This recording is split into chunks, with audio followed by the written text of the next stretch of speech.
Hey, what's up everyone? I'm Charla Maarschalk. Welcome to my studio.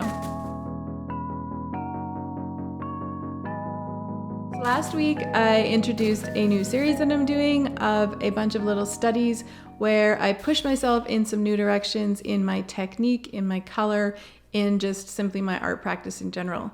I am going to be doing these little studies on some small little canvases, and each time I start one, I'm going to have 1, 2, maybe 3 intentions of what I'm attempting to achieve in that piece. I don't always work quite as structured as this, but I really want to see what doing a series like this will do for my work, how it will change it. Today is the second study of this series. My intention today is 2 things. My first intention was to work quickly. I wanted to get this painting completed within 2 hours. I didn't quite reach that limit. I think I got close to about 3 hours by the end of it. I wanted to see what pushing myself to work quickly will do. What I find when I work quickly is that it forces me to loosen up. I started out as a realist painter and I'm always pushing myself towards the blur, towards loosening up. So that was one of my goals. My second goal was to work within a limited palette. Now, if you know my work, I do not work in limited palettes very often. I chose a color family and I stuck with that color family. One way I did that was to mix just a bunch of paints from that family onto my palette so I wouldn't be tempted to use other colors. The other way I set myself up to succeed was to sketch out the color palette that I wanted to use. So I had a reference to go by to kind of keep myself in that area. I found that because I created the sketch before I started the painting, I had a little more confidence that I could do it. And you could say that I cheated by creating the sketch, but I learned as much about color by doing the sketch as I did by doing the painting. So I think that's a great way to start when you're learning. I would love to have the bragging rights of just being able to create a painting on the fly out of nothing, but sometimes when you plan and sketch, you come up with something even more beautiful because you have more freedom to flow during the painting.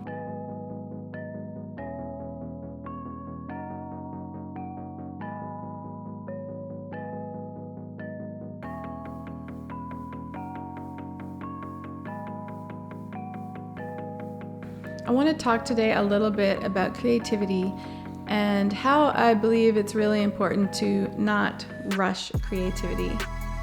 Sometimes that feeling of creativity, that feeling of inspiration is percolating deep down inside of us. It can hit you spontaneously and you've got to just rush and create immediately. Other times, ideas tend to just percolate and they sit inside of us for long periods of time. I often feel like if I rush that bit of inspiration that's percolating, if I try to bring it to the surface too quickly, or if I don't have time to deal with it in that moment, it can escape. It kind of is like it rushes up to the surface. I don't contain it. I don't take hold of it to tame it or to deal with it properly, and it just bubbles over and escapes and it's gone. And when I come back, when I have time or I have more intention to use that, I can't find it. So I've learned that if I feel something percolating, I need to be able to judge, is it ready? Is it ready to come to the surface yet? Is it ready to be brought out? Is it ready to be used? Or am I just going to bring it out prematurely and lose it? Currently, I've been having some things percolating when it comes to color. I just finished my very first course called Bold Color Bootcamp. And in that course, I teach you how I paint with all of these rainbow of colors on my canvas. And this is what I've been doing for years now. And I've been learning color theory and I've been learning control and I've been learning to plan and have intentional outcomes. But there have been places within color theory that I just haven't really gone yet. I've allowed this idea of changing my palette and letting it take on a new life.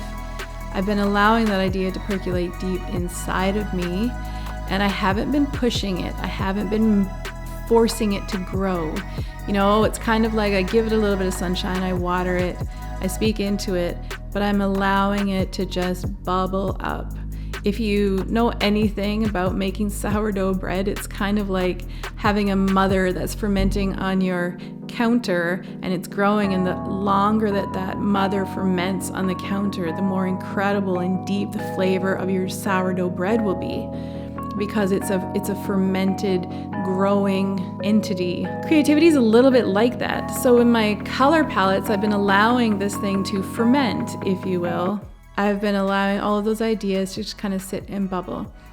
Now I'm at the next stage where I'm ready to feed that mother a little bit more so she'll grow and get some freshness in her and get ready to bake that sourdough bread.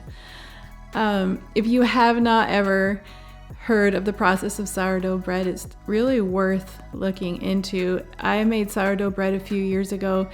It kind of eats up all of the stuff that's within the flour that can cause issues, and the fermentation creates like a probiotic environment. You know, it's the same reason why yogurt is good for you. And we thought if we ferment our bread and make this sourdough, maybe it will be easier to digest. What I learned through the process of making sourdough was way more informative than the benefits of our health. I really began looking forward to making sourdough. It was more like a 3-day process. A sourdough starter is just made up of flour and water. That's it. You put those two things together on your counter and you allow them to ferment. They will build a colony of bacteria, and then you feed them more water and more flour. Over time, this thing is bubbling, it's beautiful, it smells delicious, it smells like baked bread. When you're ready to bake bread, you take a bit of this starter and you put it with more ingredients of basic things like flour, water, and salt, and you allow a bigger amount of this concoction to sit on your counter for a day, 2 days, sometimes even 3 days. The longer you work it and feed it and ferment it, the more incredible the flavor is of your finished baked bread. And this bread is then made up of a colony of living bacteria, which is excellent for your digestive system and just makes for much better gut health. So from beginning to end, this process is just amazing, and I would look forward to making it. Even though it was incredibly time consuming, I was a mom of 3 kids, I was homeschooling, and beginning my professional career as a visual artist in painting, and then I would stop and make the sourdough bread because the process was so amazing. But I learned a lot about letting things percolate, letting things ferment, letting things sit and grow and develop, and not forcing something to the surface too quickly. And this is what creativity and inspiration is like.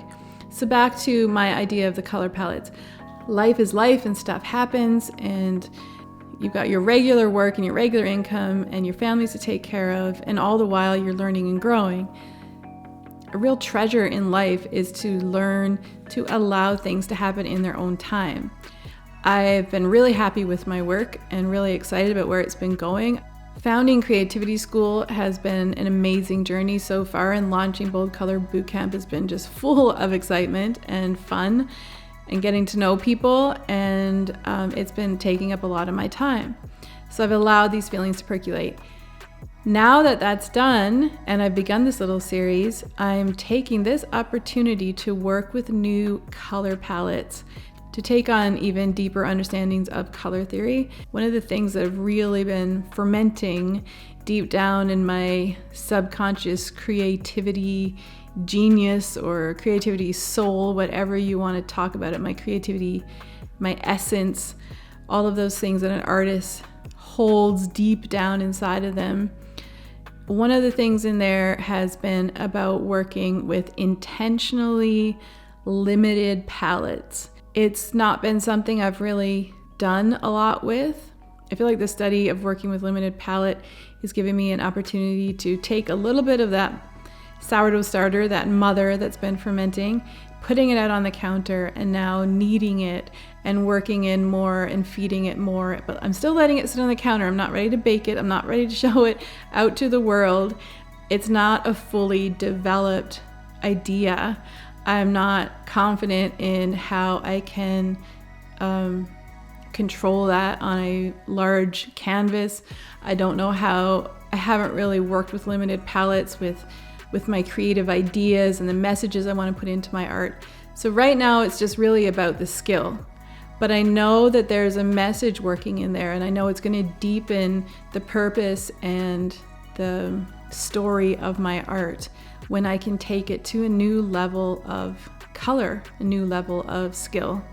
What I really want you to take home after watching this little video is that, working out your process, working out your skills, no matter where you are in your career, whether you're a very beginner artist or you've been painting your whole life, there's always more to learn. And as artists, I think we know that this little mother that's sitting in our creative soul, it does grow and it does have a life of its own.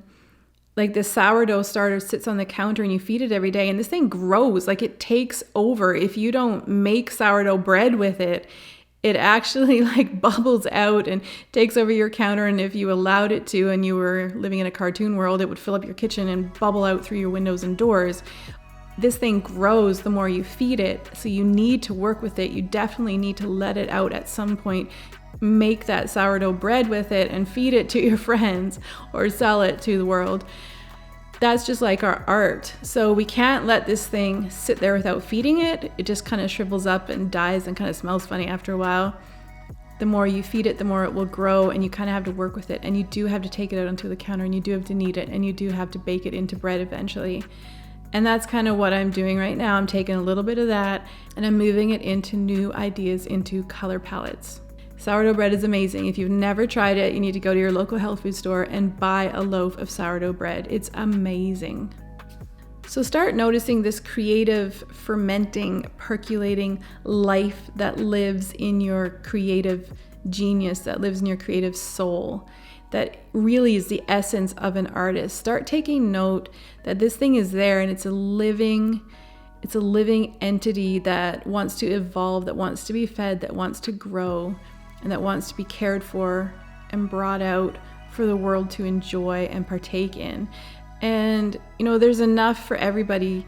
We each have our own unique creative essence, and it's meant to be shared. This thing will grow and it will overflow. I think so many people, no matter where their creativity lies or where their gifting lies, we often feel like we have one bit. Like I can paint red faces really, really well, but that's it. That's all I can do. But that's not true. The more I feed into that, the more I grow, the more I practice, the more I realize I've got way more to give. That will continue to happen until the day I die. I'm not going to run out of ideas or run out of creative inspiration. It's always going to be there, and I have to trust that it's there. I have to trust that it's percolating and not be afraid to dig it out, not be afraid to work it, and not be afraid to give it away to the rest of the world. Today, I'm feeding that mother with learning to control my palette a little bit more, digging deeper into values and controlling the values, not having to paint exactly what I see on my reference. I want to control the values a little bit more throughout my painting so that I can change things up from what I'm actually seeing to being more about what I'm emotionally experiencing and wanting to give to the viewer. I'm speeding up my process. I'm also forcing myself to work quickly just so that I can see what happens when I loosen up. I'm not intentionally wanting to paint faster in general. I'm just enjoying what happens when I become a looser artist. And at times you can learn new things about yourself. So those are my 3 intentions with this painting. The one negative aspect about this study was that I actually bought these canvases at a local craft store. They were on sale. They were dirt cheap. And I thought, this is a great idea to use for my studies because I won't care about these canvases at all, but this canvas warps when it gets wet and it's very thin and can puncture quite easily. Now, art is art. Don't ever feel that because you've created a piece of art on a cheap canvas, it's not valuable. It definitely is valuable. It's an original piece of art. There are incredible artists out there who do art on sand and in grass and all these incredible sculptures in nature that get washed away by nature or by people. It's still beautiful, incredible, valuable art. So don't think that because you've created something on a cheap canvas, it's not valuable. But I do want my pieces to stand the test of time. I do want to be able to show my work and sell my work.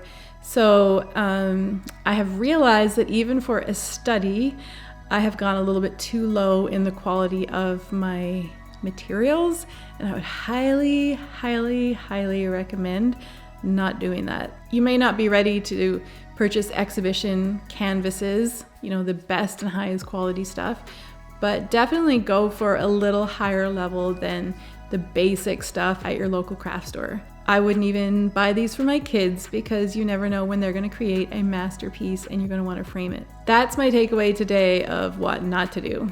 Thanks for hanging out. Thanks for listening. If any of this kind of resonates with you and you feel this thing percolating deep down inside, I would love to know that I'm not alone in this world. Just type in the comments, you are not alone. Or leave me your thoughts. I don't mind. I would love to hear what you have to say and know who's listening. I'm Charla. Thanks for hanging out in the studio today. I'm out.